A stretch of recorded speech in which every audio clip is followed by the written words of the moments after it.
As a student, San Pedro High School, I can recall my counselor basically saying to me that you will take shop classes.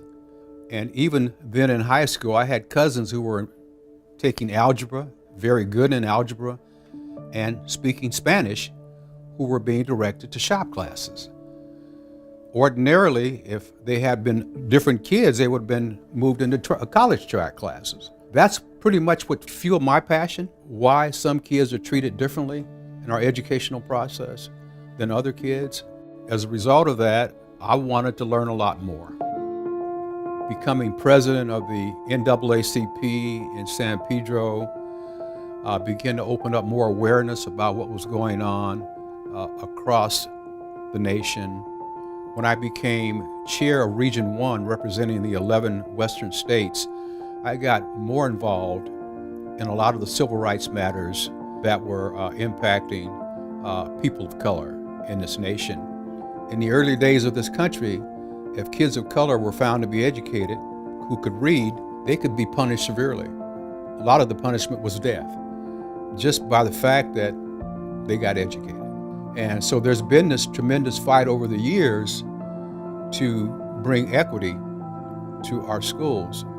That's what has fueled my passion for many, many years, to see that all kids are treated fairly and equitably with respect to their skills and their talents. When I came into the district in 2004, the data that I was looking at on students of color who were involved in AP, about 500 students district-wide. And at that time, we had 94,000 kids. So I was concerned about that. We put together a committee of people, and I brought some folks in who worked with me outside the school district. We put a program in place to recruit kids, to explain this process to their parents. We had orientations, and from 500 to 3,000 today, we've seen those numbers grow.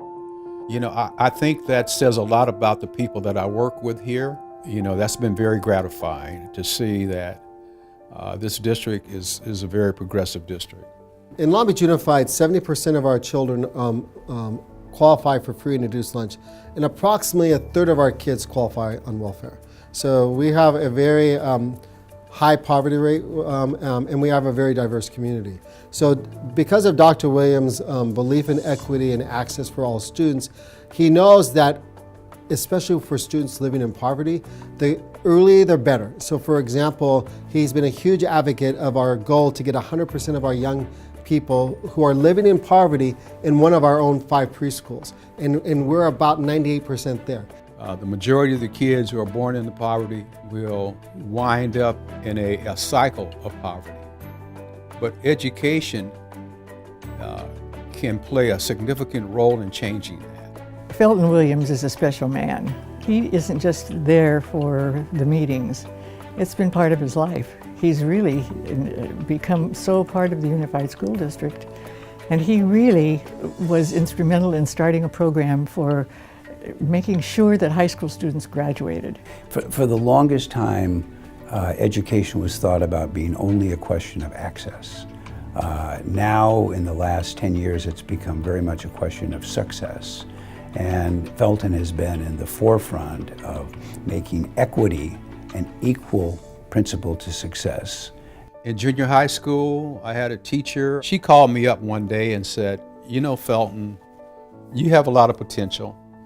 And tell you what, if you will bring me a report card, a B average report card, I'll buy you the biggest malt in San Pedro."